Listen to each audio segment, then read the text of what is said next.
으로 샘솟듯 우리 속에 부어 주시옵소서. 그래야 우리를 메고 있던 모든 것들이 풀려지고 참으로 기쁨과 감사함으로 주님 앞에 예배하며 찬양하며 또 한 주간을 살아갈 수 있도록 우리 주님 축복하여 주시옵소서. 오고 있는 발걸음 주님 안전하게 지켜주시고 속히 함께 도착하여 하나님께 영광 돌리는 복된 예배 시간 되게 하시고 앞에서 찬양을 인도하는 우리 찬양팀들에게 특별한 은혜를 더하시고 우리 온 성도들과 한 마음으로 기쁨으로 주님을 찬양하는 시간 되게 도와주시옵소서. 모든 영광 주님께 올려드리며 이 모든 말씀 예수님의 이름으로 기도드립니다. 아멘.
사랑한다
주의 인정하시니 생각보다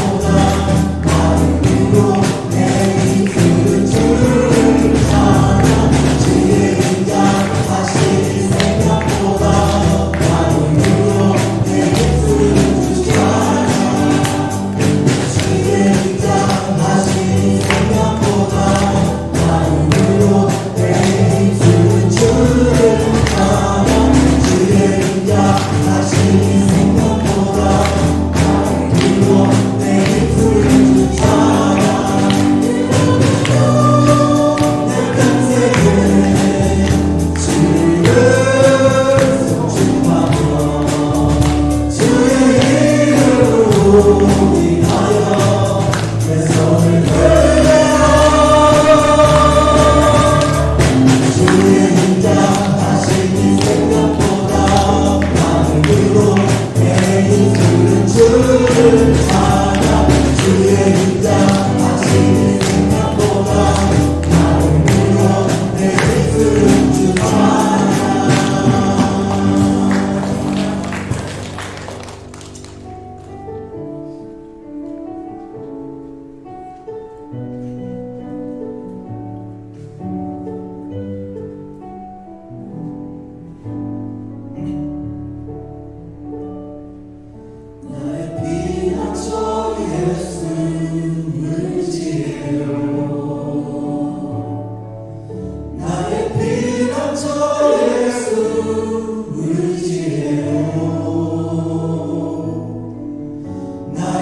사도신경으로 우리의 신앙을 고백하겠습니다.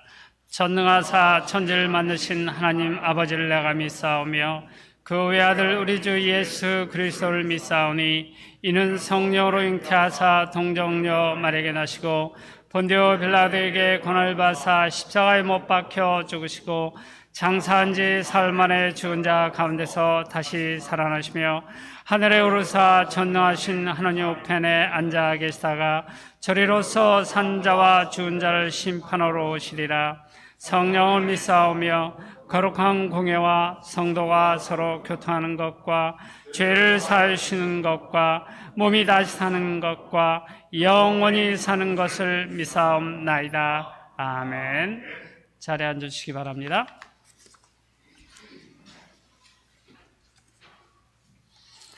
교회 소식을 알려드리겠습니다. 오늘도 현장 예배에 참여하신 우리 성도님들, 또 온라인에서 이 예배에 참여하고 계신 우리 성도님들을 주님의 이름으로 환영합니다.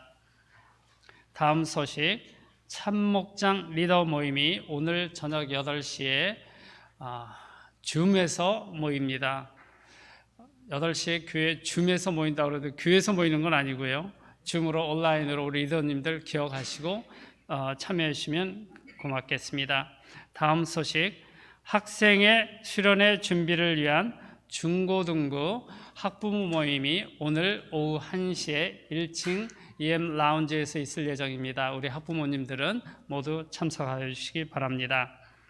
다음 소식, 성경 필사 전시를 계획합니다. 성경을 필사하신 성도님들은 다음 주일에 가져오시면 교회에서 전시를 하고 또 소정의 기념품도 드리려고 합니다.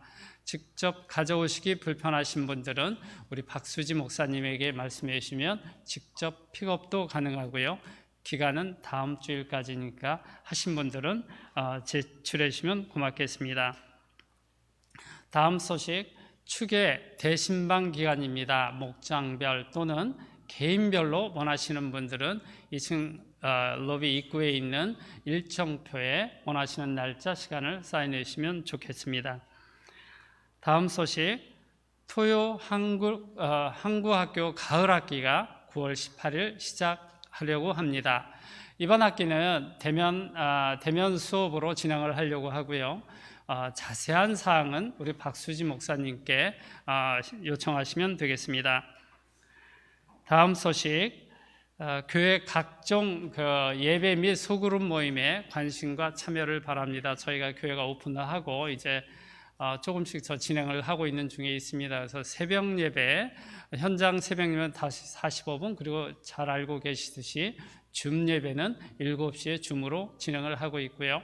수요 커피 브레이크는 성경 공부는 수요일 날 저녁 8시 30분 줌으로 진행을 하고요.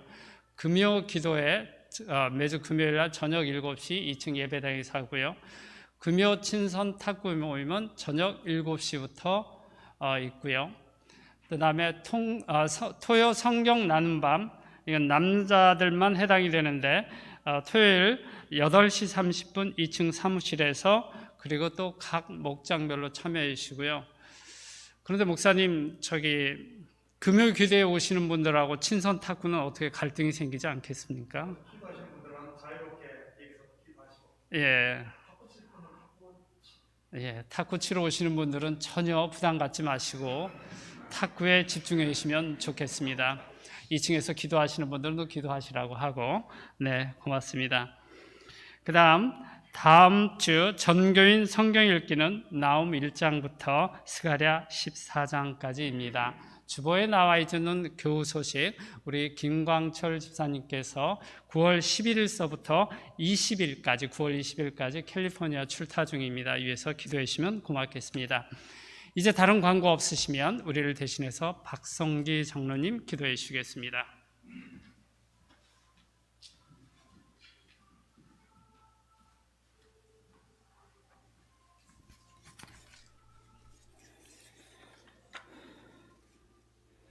언제나 우리의 중심에 계셔서 역사를 쉬지 않으신 하나님, 오늘도 저희들을 구별하여 하나님 앞에 예배드리게 하시니 감사드립니다. 지난 한 주간도 하나님의 뜻에 합당한 삶을 살기 위해 몸부림쳤지만 끊임없이 솟구쳐 오르는 우리의 죄성 때문에 우리의 생각이 앞서서 하나님께서 일하실 수 있는 기회를 막으며 살았던 저희들을 용서하여 주시옵소서. 하나님께서 원하시는 것은 외면적인 순종이나 마음 없는 제사가 아니라 하나님의 뜻에 줄이고 목마른 상한 심령인 것을 기억하고 하나님의 뜻에 합당한 열매를 맺으며 살아가는 저희 모두가 되게 하여 주시옵소서. 하나님, 모든 성도들이 교회와 가정과 일터 속에서 하나님의 사랑과 능력을 나타내게 하시고 주님의 자녀로서 세상의 빛과 소금이 되어 하나님께 영광 돌리며 살아가는 것이 우리의 가장 큰 기쁨이며 목적이 되게 하여 주시옵소서. 성도들의 가정마다 하나님 중심, 말씀 중심의 삶을 힘쓰게 하사 나가도 복을 받고 들어가도 복을 받는 하나님의 약속이 성취되는 가정들이 다 되게 하옵소서. 교회를 사랑하시는 하나님, 참교회에 하나님의 눈길과 마음이 항상 머물러 있기를 원합니다. 이 교회를 드나드는 모든 사람들이 말씀을 통하여 힘을 얻고 위로를 받고 이 세상의 그 무엇과도 바꿀 수 없는 기쁨으로 충만해져서 우리 한 사람 한 사람이 세상에 걸어다니는 하나님의 성전이 되게 하옵소서. 말씀을 대안하실 목사님 늘 강건하게 붙들어 주시고 성령과 지혜가 충만하여 하나님의 말씀을 담대하고 강하게 선포할 수 있도록 시간 역사하여 주시옵소서. 또한 한 영혼의 목숨 거는 목회가 하나님 앞에 큰 기쁨이 되어 많은 결실을 맺게 하옵소서. 이 시간 예배하는 곳곳마다 하나님의 영광과 임재가 충만하게 나타나기를 예수 그리스도 이름으로 기도합니다.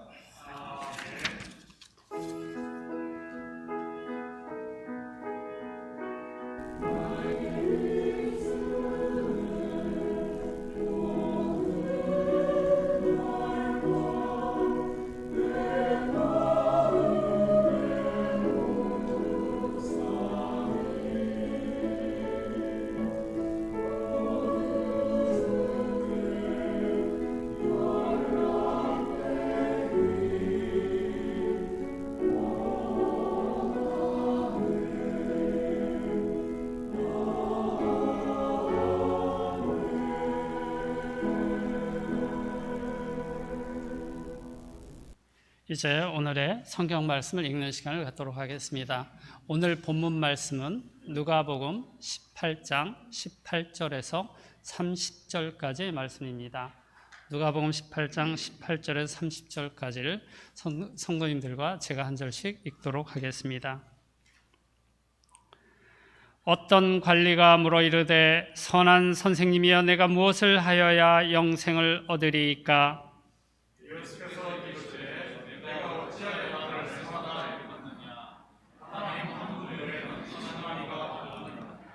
내가 계명을 안 하니 간음하지 말라, 살인하지 말라, 도둑질하지 말라, 거짓 증언하지 말라, 내 부모를 공경하라 하였느니라.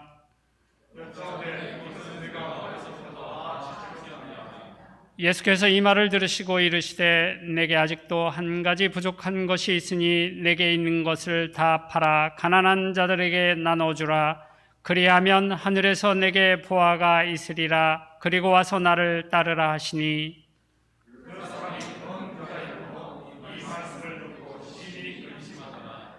예수께서 그를 보시고 이르시되 재물이 있는 자는 하나님의 나라에 들어가기가 얼마나 어려운지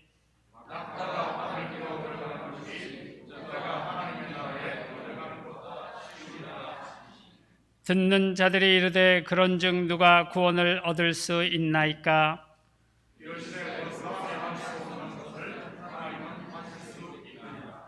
베드로가 여짜오되 보옵소서 우리가 우리의 것을 다 버리고 주를 따랐나이다.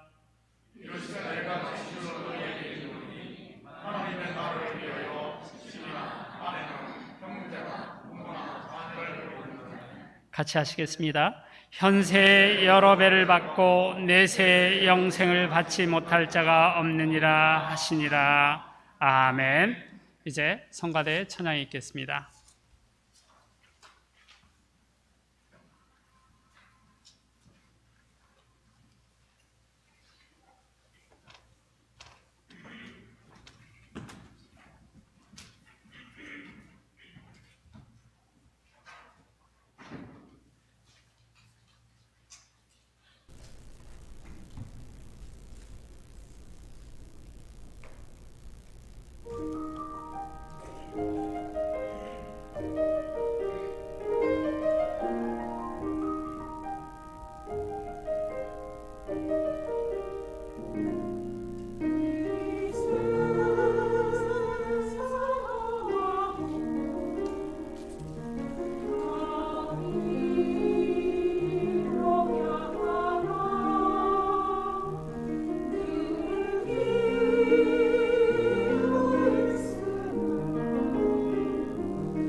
드려진 예물 위해 같이 기도드립니다. 사랑의 아버지 하나님, 참으로 감사드립니다. 지난 한 주간도 저희들 삶의 현장 가운데서 열심히 땀 흘리게 하시고 그 수고의 열매를 거두게 하신 하나님, 이 시간 우리의 마음을 담고 정성을 담은 예물을 주님 앞에 올려드립니다. 11조로 드립니다. 감사 예물로 드립니다. 주일 예물로 드립니다. 선교 예물로 드립니다. 자원하는 마음과 기쁜 마음으로 드리는 이 예물 하늘 곳간에 온전히 쌓이게 하시고 우리 하나님의 마음을 흡족케 하는 예물 되게 도와주시옵소서. 우리 성도들의 삶의 현장마다 주님의 눈이 항상 함께 하시고 저들의 발걸음이 복된 발걸음 될 수 있도록 우리 주님 축복하여 주시옵소서. 악한 것들은 틈 못하게 주께서 능력의 장중에 품어주시고 적게 시작했다 할지라도 나중은 심히 창대한 역사를 이루게 우리 주님 도와주시옵소서. 가정마다 복되게 하시고 우리 자녀들이 믿음 안에서 잘 자라 하나님의 기쁨이 되는 자녀들 되게 도와주시옵소서. 예물이 쓰이는 곳마다 주의 영광 드러나게 하시고 영혼 구령 사업과 선교 사역과 구제 사역에 온전히 쓰일 줄 믿사오며 이 모든 말씀 예수님의 이름으로 기도드립니다. 아멘. 좋은 아침입니다. 오늘 본문을 읽으며 여러분의 마음은 어땠습니까? 혹시 거부감이나 부담감이 들진 않았나요? 한 주간 무거운 삶의 무게에 눌려 살다가 하나님 앞에 짐을 내려놓으러 왔는데 한 보따리 더 얹은 기분 말이지요. 어릴 때 읽었던 동화처럼 말입니다. 혹부리 영감이 혹대러 갔다가 혹을 하나 더 붙인 꼴 말이지요.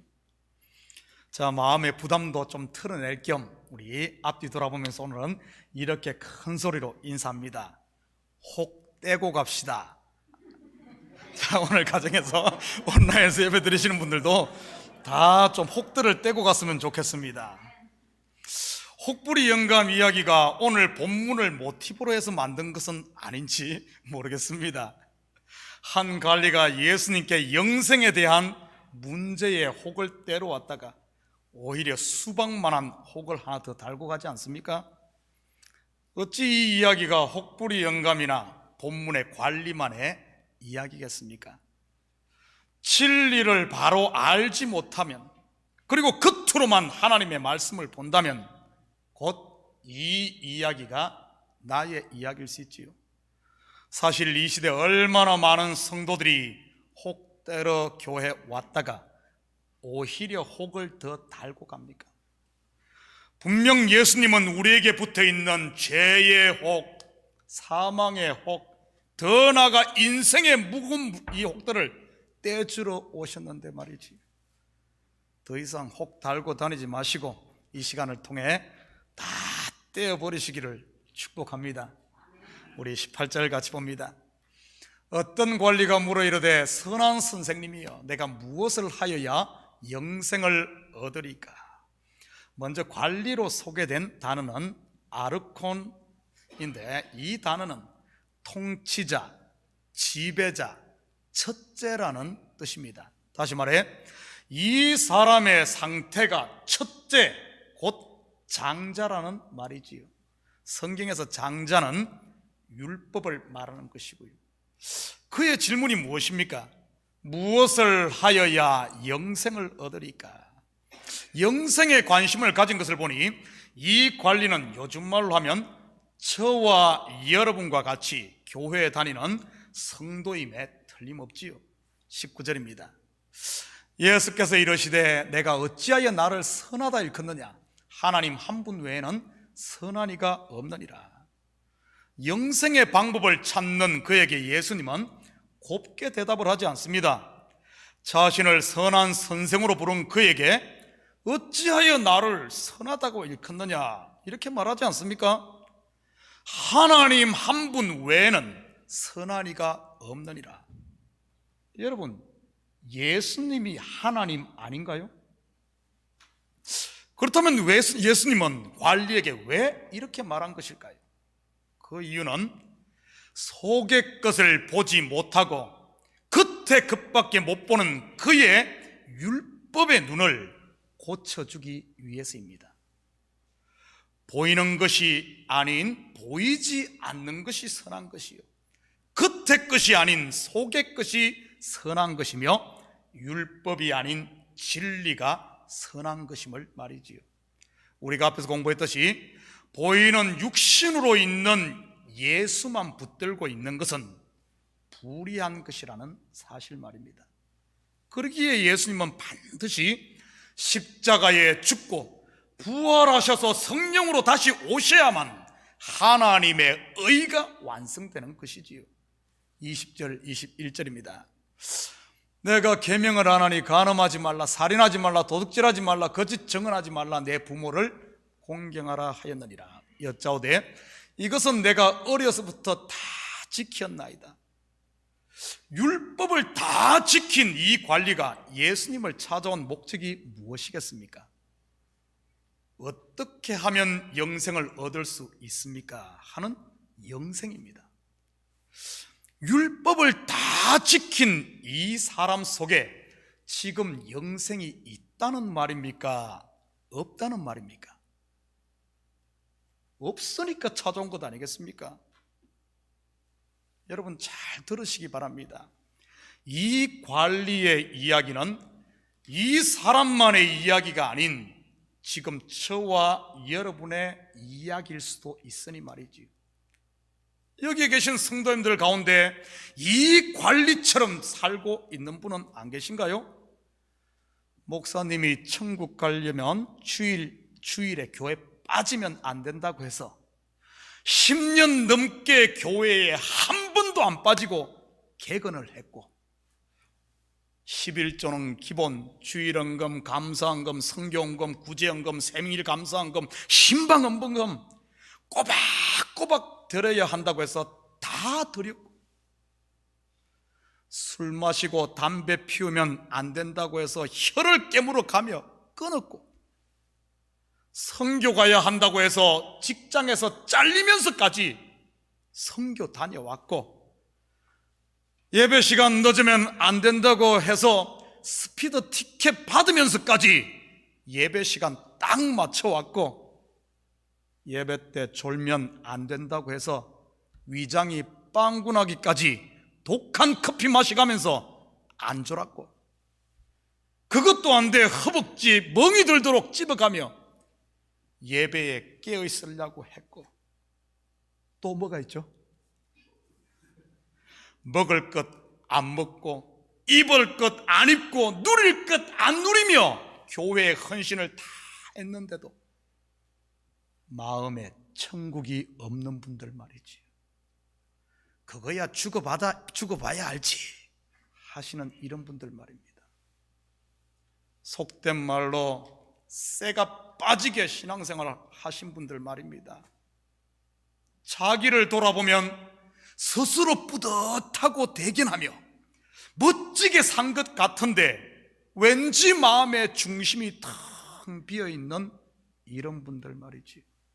그래서 겉으로는 은혜로다 하는데 속에서는 다 쓸데없어 헛되도다 하는 분들 말입니다. 제가 너무 전곡을 찔렀나요? 제가 찌른 게 아니고 오늘 본문이 지금 그 이야기를 하고 있는 것입니다. 22절입니다. 예수께서 이 말을 들으시고 이르시되 내게 아직도 한 가지 부족한 것이 있으니 내게 있는 것을 다 팔아 가난한 자들에게 나눠주라. 그리하면 하늘에서 내게 보화가 있으리라. 그리고 와서 나를 따르라 하시니. 무슨 말입니까? 내가 10가지 계명, 예수님 당시에는 613개 조항이 있었는데 그것 다 지켰으니 거기다가 한 가지만 더해서 614개를 지키면 된다는 말입니까? 한 가지가 부족한데 그것 하면 영생을 얻는다고 하니 말이지요. 안타깝게도 너무나 많은 성도들이 신앙생활을 이렇게들 하고 있지요.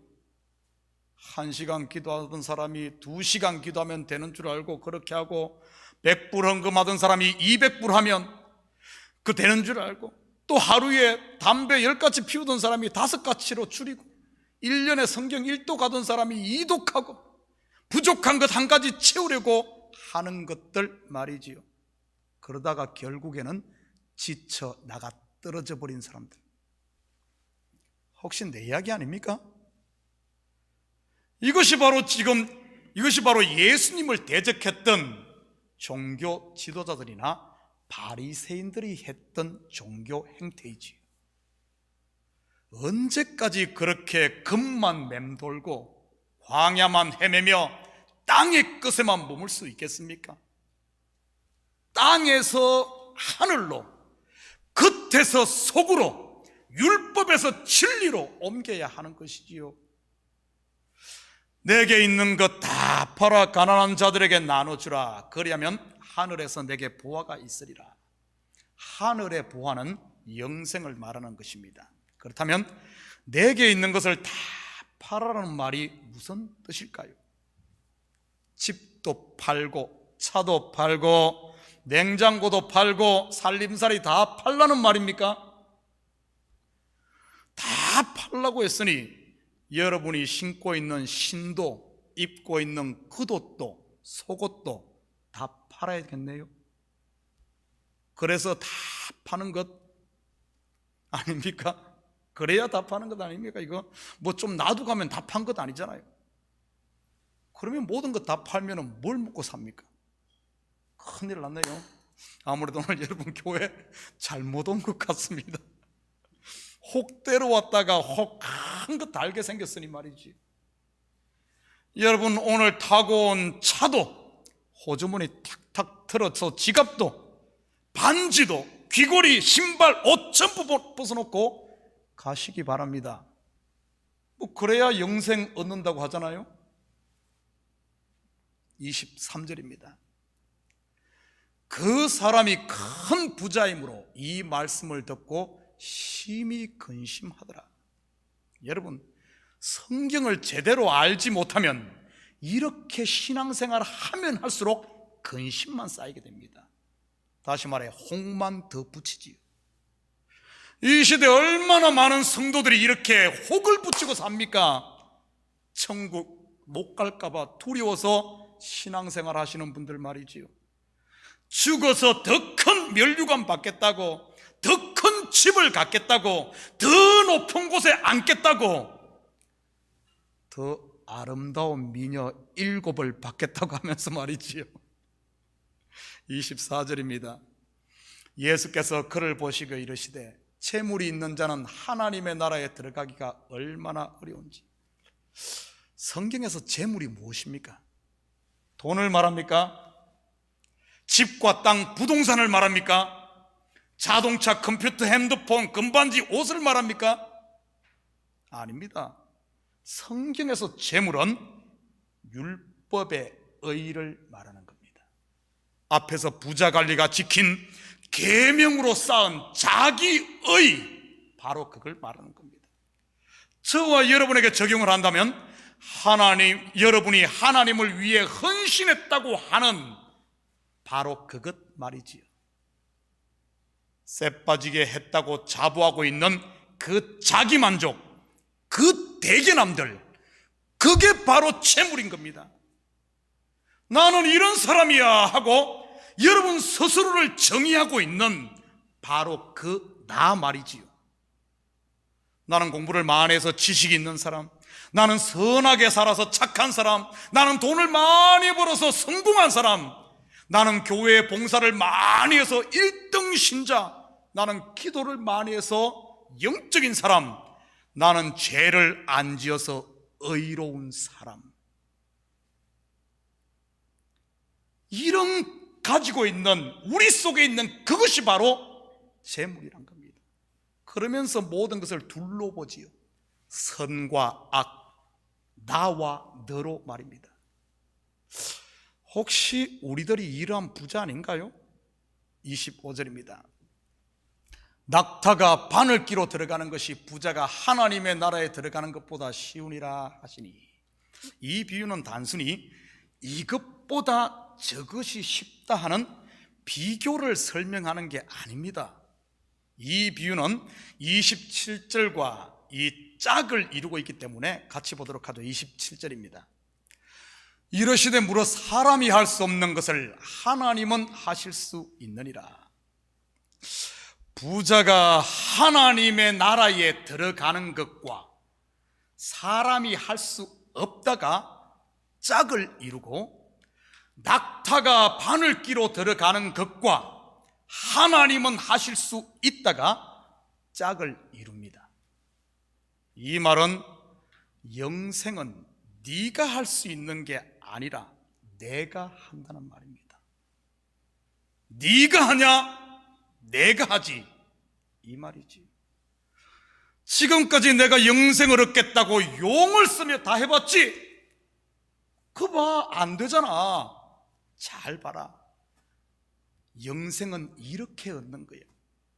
바로 낙타가 바늘기로 들어가는 것이 영생이야, 이 말입니다. 그렇다면 낙타가 바늘기로 들어간다는 것이 무슨 말일까요? 여기에는 크게 두 가지 해석이 가능합니다.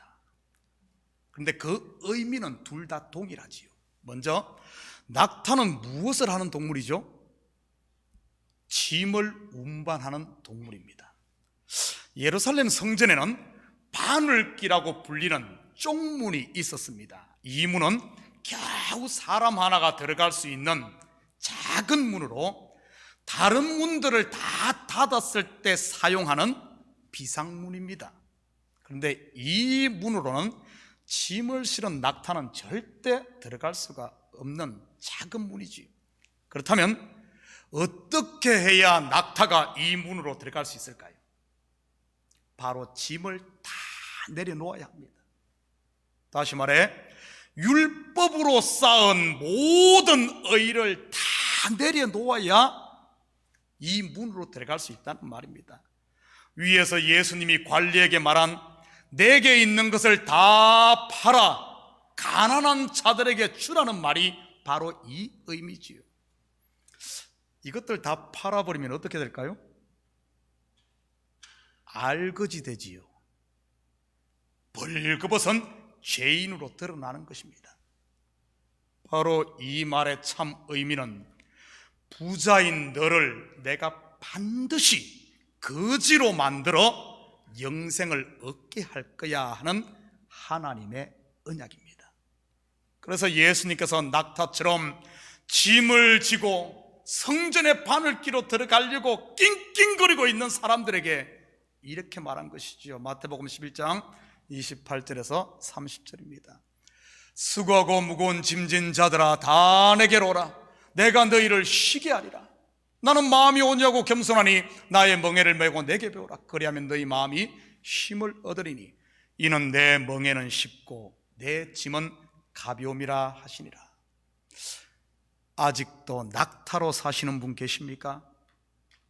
메마른 광야와 같은 세상에 스스로 하늘에 오르겠다고 발버둥 치고 있거나 아니면 바늘귀 앞에서 낑낑거리고 있는 분들 말이지요. 더 이상 광야에 헤매지 마시고 물샘 12과 70그루의 종려나무 아래 곧 십자가 밑에 짐을 풀고 안식할 수 있기를 축복합니다. 두 번째, 낙타가 바늘기로 들어간다는 말은 이런 의미도 있지요. 여러분, 바늘이 무엇을 하는 도구입니까? 요즘 사람들은 알 수가 있나? 옷을 만들거나 옷을 꿰매는 데 쓰는 도구가 바늘입니다. 그렇다면 성경에서 옷은 무엇을 상징하죠? 무화과 잎으로 만든 치마, 가죽옷. 성경에는 옷 이야기가 참 많이 나오죠? 바로 옷은 율법과 은혜, 곧 두 언약을 말합니다. 바늘은 이 두 언약을 하나로 완성하는, 둘이 하나 되게 하는 바로 언약의 기둥, 십자가를 말하는 것이지요. 그리고 바늘귀는 십자가의 문으로 그 문을 통과해야만 구원이 완성되는 예수 그리스도의 죽음을 말하는 것이기도 합니다. 어떻게 영생 얻는 줄 아니? 너의 율법 지킴이 아닌 바로 내가 너를 위해 십자가의 죽음으로, 그 십자가의 문 바늘기로 들어감으로 영생이 이루어지는 거야, 이 말입니다. 위에서 소개한 이 관원에게 한 가지 부족한 것을 팔아야 한다는 것은 바로 예수 그리스도의 죽음, 곧 자기 자신이 팔려야 한다는 말입니다. 가룟유다에 의해 예수님이 은 30에 팔리지 않습니까? 영적으로 보면 예수를 판 가룟유다는 바로 다름 아닌 모든 것을 판, 그 마지막에 그걸 판 이 관리요, 결국 나인 것입니다. 자기 잘남, 자기 만족의 옛사람, 나 말이지요. 예수님이 친히 팔리심으로 죄와 사망에 팔렸던 저와 여러분을 다시 사오는 이것을 대속이라 그러죠. 그것이 바로 구원인 것입니다. 예수 그리스도를 주로 영접한 사람은 벌써 자기의 소유를 다 판 사람이요, 그래서 심령이 가난한 거지인 것이지요. 여러분 사는 게 거지 같습니까? 거지가 거지 같아야지, 거지가 부자 같아서야 어떻게 은혜를 받겠습니까? 삶이 거지 같다고 불평하지 마시고 감사할 수 있기를 축복합니다. 28절입니다. 베드로가 여짜오되 우리가 우리의 것을 다 버리고 주를 따랐나이다. 이럴 때 베드로가 빠지면 안 되지요. 예수님의 이 말씀에 배와 거물 모든 것 버리고 예수님을 따른 베드로, 얼마나 어깨가 으쓱했겠습니까? 혹시 여러분 중에 베드로 같은 분은 없습니까? 나는 주를 위해 잘 나가던 회사도 그만뒀어. 나는 주를 위해 모두가 부러워하는 명문대학을 합격하고도 내가 신학교 가려고 포기했어. 그러니 천국에서 총리 자리는 내가 따놓은 당상이야, 이러는 분들 말이지요. 말로는 하지 않는다 할지라도 혹 여러분 마음 한 구석에 이 베드로의 마음이 자리 잡고 있지는 않습니까? 29절 30절입니다. 이르시되 내가 진실로 너희에게 이르노니 하나님의 나라를 위하여 집이나 아내나 형제나 부모나 자녀를 버린 자는 현세 여러 배를 받고 내세 영생을 받지 못할 자가 없느니라 하시니라. 과연 예수님의 이 말씀 앞에 베드로의 어깨가 여전히 올라가 있었을까요? 그렇다면 이 말씀은 무엇을 말하는 것일까요? 예수 믿으려면 후레자식 돼야 된다는 말일까요? 이 말씀을 문자적으로 믿고 정말로 가정과 부모를 버린 후레자식들이 있지요. 멀리 가지 않아도 여러분 주위에도 있을지 모릅니다. 어쩌면 여기 우리들 가운데서도요. 주의 일 한다고 남편과 자식도 제대로 돌보지 않고 하시는 분들 말이지요. 먼저 버리다로 번역된 헬라어 아비에미는 버린다는 의미뿐만 아니라 보내주다, 용서하다, 해방하다, 이런 뜻도 가지고 있습니다.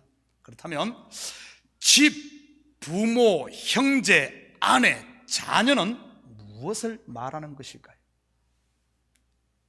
여러분 성경에서 집은 성전을, 부모와 형제는 십자가 지기 전에 예수님 자신을 말하는 것입니다. 지금 베드로와 제자들이 자신들의 모든 것을 걸고 따르고 있는 바로 육신의 예수, 그게 바로 집이요, 부모요, 형제인 것이죠. 이들은 지금 모든 것을 버리고 예수님을 따르고 있지 않습니까? 이들이 왜 예수님을 따르고 있죠? 제자들, 특별히 베드로가 왜 예수님을 따르고 있습니까? 모든 것 버렸다 그러는데 과연 버렸을까요? 마가복음 10장 35절에서 37절입니다.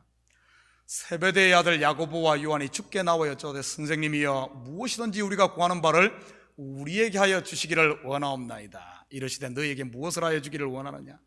여짜오되 주의 영광 중에서 우리를 하나는 주의 우편에 하나는 좌편에 앉게 하여 주옵소서. 혹시 야고보와 요한의 구함이 지금 나의 구함은 아닙니까? 예수 믿으면서 이 땅에서 한자리 하려고 하는 다른 사람들보다 더 의롭다는 소리 듣고 싶어서, 아니면은 이 땅의 부귀영화를 위해서 베드로와 요한처럼 쫓고 있지는 않습니까? 다 버렸다고 하는데 실질적으로 중심을 들여다보면 자기 것을 붙들고 있는 이런 것 말이죠. 베드로를 한번 볼까요? 마태복음 16장 22절 23절입니다. 베드로가 예수를 붙들고 항변하여 이르되 주여 그리 마옵소서, 이 일이 결코 주께 미치지 아니하리이다. 예수께서 돌이키시며 베드로에게 이르시되 사탄아 내 뒤로 물러가라. 너는 나를 넘어지게 하는 자로다. 내가 하나님의 일을 생각하지 아니하고 도리어 사람의 일을 생각하는도다 하시고, 예수님께서 예루살렘에 올라가 대제사장들과 서기관들에게 고난을 받아 죽는다고 하자 베드로가 갑자기 뚜껑이 열려버렸습니다. 모든 소유를 버리고 오직 예수님 한 분에게 전부를 걸고 있는 자신의 속도 모르고 그런 소리를 하니 말이지요. 과연 베드로의 이러한 행동이 정말 주를 위한 것이었을까요? 아니면 주의 이름을 빙자한 자기를 위한 것이었을까요? 바로 자기지요. 그렇다면 과연 베드로가 보이는 육신의 예수님을 버렸을까요? 이런 거 버려야 영생을 얻는다고 하는데 베드로가 과연 버렸을까요? 버렸습니다. 어떻게 버린 줄 압니까? 3번씩 모른다고 부인하면서 말이지요. 제자들도 마찬가지고요. 오늘 본문에 육신의 예수를 버리라는 예수님의 이 진의를 알고 그랬을까요? 아닙니다. 만약에 이 베드로가 붙들고 있는 육신의 예수, 그것 잡고 성공하겠다는 이것, 만약에 이 비밀을 알고 정말 그 속에서 버렸더라면 베드로는 예수님 부인하지 않았을 겁니다. 그걸 모르고 여전히 육신의 예수를 붙들고 있으니 환난과 박해라는 방법을 통해 부인하고 버리게 하나님이 만드신 것이지요. 여러분은 정뗀다는 말 들어봤습니까? 우리 교회는 너무 젊어가지고 제가 말을 하면 못 알아들어요. 제가 너무 나이가 올드라서. 예를 들어 불치의 병으로 엄마가 자식을 두고 죽는다든지 할 때 이 부모가 자식의 정을 떼기 위해서 일부러 못되게 구는 그런 일들 있지 않습니까? 바로 정뗀다 그러죠. 제자들이 보이는 예수를 끝에 것만 스스로 붙들고 있으니 스스로 버리지 못하니 예수님께서 직접 제자들에게 정을 뗀 것이라고는 할까요? 바로 버리게 하는 것입니다. 왜일까요? 요한복음 16장 7절입니다. 그러나 내가 너희에게 실상을 말하노니 내가 떠나가는 것이 너희에게 유익이라. 내가 떠나가지 않으면 보혜사가 너희에게로 오시지 아니할 것이요 가면 내가 그를 너희에게로 보내리니. 버려야 다시 얻고 예수님이 떠나야 성령으로 다시 오셔서 영원히 함께하는 영생을 얻을 수 있기 때문이지요. 여러분, 베드로가 예수님 버렸다고 우리 베드로 형님 너무 욕하고 그러지 마십시오. 버려야 돼요. 그래야지 진짜 육신의 예수 버리니 부활의 예수, 성령을 다시 받지 않습니까? 땅의 것을 버리니 하늘의 것을 받는 것이고요. 그것이 바로 집, 부모, 형제를 버리라는 참 의미입니다. 보내주라는 말입니다. 그래야 하나님께서 주시는 하늘의 평안이 임하니까요. 옛 하늘과 땅이 없어져야 새 하늘과 새 땅이 임하는 것 아닙니까? 그리고 아내와 자녀는, 이것도 버리라고 하네요. 아내와 자녀는 자기 자신을 말하는 것으로 자기를 버리라는 말입니다. 마태복음 16장 24절입니다. 이에 예수께서 제자들에게 이르시되 누구든지 나를 따라 오래거든 자기를 부인하고 자기 십자가를 지고 나를 따를 것이니라. 바로 육신의 생각을 버리고 영의 생각을 쫓는 자기 부인을 말하는 것이지요. 그 결과가 무엇입니까? 현세의 여러 배를 받고, 여기 현세라고 하니 이 땅에서 몇 배의 복을 누린다고 이해들 하기 쉬운데, 여러분, 성경 그 말 아닙니다. 성경은 잠시 있다가 없어질 것에 대해 약속하지 않습니다. 부자 되고 싶습니까? 열심히 일하십시오. 성공하기 원합니까? 열심히 노력하고 남들보다 부지런하게 사세요. 여기에 현세로 번역된 단어는 크로노스, 즉 물리적인 시간이 아니라 카이로스입니다. 바로 하나님의 시간, 하나님의 때를 말하는 것이지요. 여러 배를 받고 100배, 60배, 30배, 천국의 계산 방법 아닌가요? 자기가 부인된 사람은 하나님의 나라가 우리 속에 임하여, 벌써 임하여 충만하게 역사함으로 생명과 평안을 누리는 이런 삶을 산다는 말입니다. 우리 속에 이게 자기가 부인되지 않으니까 하나님의 나라가 들어오지 못하고 바깥에 떠돌아다니는 거예요. 내 속에 내가 부인될 때 하나님의 성령이 충만하게 채워져 하나님의 나라가 여기서 죽어서 가는 게 아니라 여기서부터 하늘과 땅이 하나가 됩니다. 땅에서 구하면 하늘에서 이루어지고 다 하나가 연결되는 거죠. 연결되는 것. 바로 그 이야기를 지금 하고 있는 겁니다. 그러면서 오직 은혜가 왕노릇하고 성령 충만이 이루어지는 것이지요. 영생을 받지 못할 자가 없느니라. 옥토에 뿌려진 믿음의 씨앗이 반드시 자라 열매를 맺는다는 뜻이지요. 그 열매가 바로 아들 아닙니까? 예수 그리스도의 형상이 우리 속에 이루어지고 우리가 하나님의 아들로 서는 것 말이지요. 누가복음 10장 42절입니다. 몇 가지만 하든지 혹 한 가지만이라도 족하니라. 마리아는 이 좋은 편을 택하였으니 빼앗기지 아니하리라 하시니라. 뺏기지 않는 거죠. 열매가 맺히는 겁니다. 어떻게 하여야 영생을 얻으리까? 바벨탑 그만 쌓고 이젠 내려와서 내가 친히 준비한 생명의 잔치를 맛봐. 그러면 영생을 얻어. 우리가 우리의 것을 다 버리고 주를 따랐나이다. 그래, 잘했다. 그런데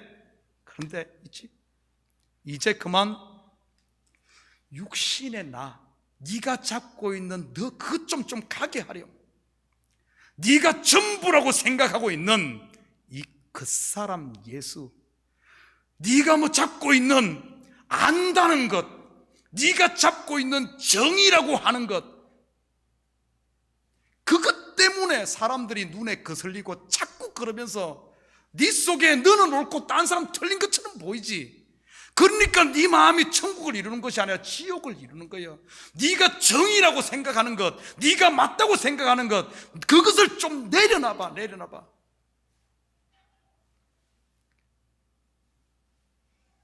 그러면 참된 하늘의 은혜와 평강이 찾아오고 너와 내가 다른 것이 아니라 너를 통해 나를 보고 나는 너희 안에 너희는 내 안에 성령의 교통을 통해 부족한 사람이 있으면 나는 옳고 너는 부족한 것이 아니라 부족한 사람이 있으면 바로 하나님께 나를 부르는 콜링으로 들으며 그 부족을 채워주고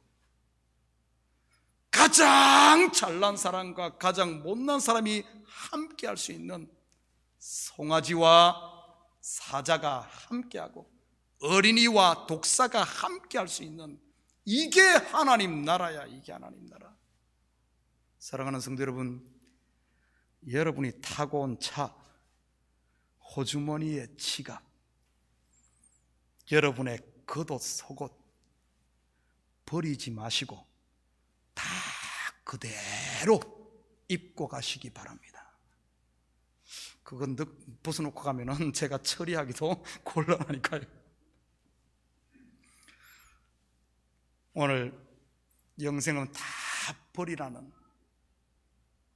부자는 천국에 못 들어간다는 말 여러분 바로 하십시오. 지금 우리 속에 여러분 매임이 있습니까? 판단하는 게 있습니까? 나는 옳다는 것 있습니까? 그건 내려놓는 거예요. 여러분 혹들 떼셨습니까? 혹은 혹불이 영감에게나 어울리는 것이지 성도에게는 어울리지 않는 것입니다. 성도에게는 그리스도의 멍에 곧 하늘을 나는 날개가 어울리지요.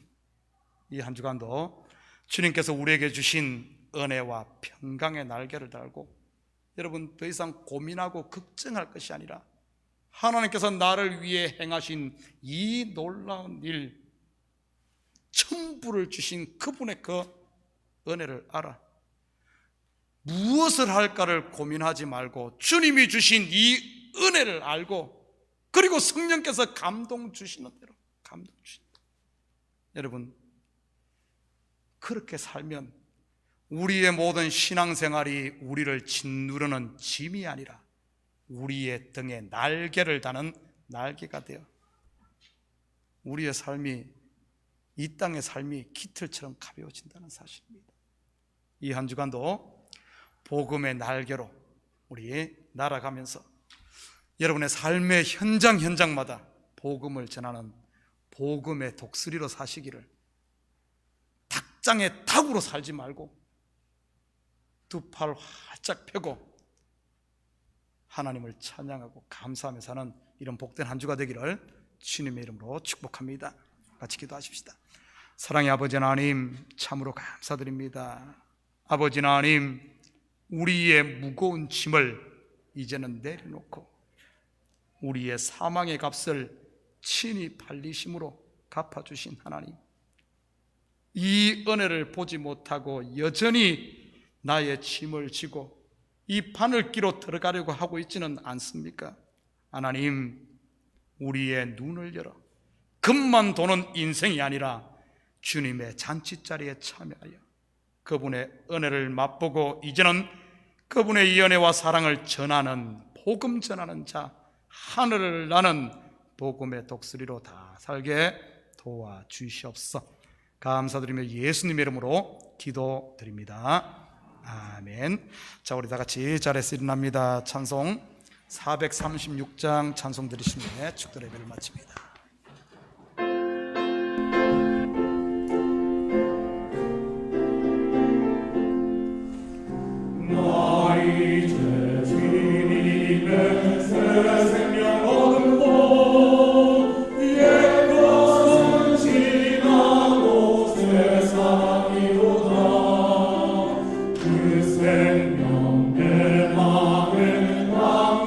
모르고 그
이제는 우리 주 예수 그리스도의 은혜와 하나님 아버지의 무한대하신 사랑하심과 성령님의 감화 감동 충만 역사 위로하심이 내가 쌓은 바벨탑 십자가 앞에 다 무너뜨리고 주님이 친히 이루신 이 구원을 아멘으로 받아 내 마음에 그리스도의 사랑과 은혜와 십자가의 이 탐만, 십자가만 자랑하며 살기를 원하는, 그래야 이 한 주간도 그 은혜 속에 강해지며 여호와를 기뻐하는 것이 너희의 힘이라고 하였어. 여호와로 힘을 삼아 이 험난한 세상 가운데 당당하게 그리스도인으로 살아가며 복음을 전하는 하나님의 사람으로 살기를 원하는 사랑하는 성도들 머리 위에, 저들 가정위와 사업 위에, 그리고 고국에 두고 온 부모 형제들 머리 위에 이제로부터 영원토록 함께 있을지어다. 아멘.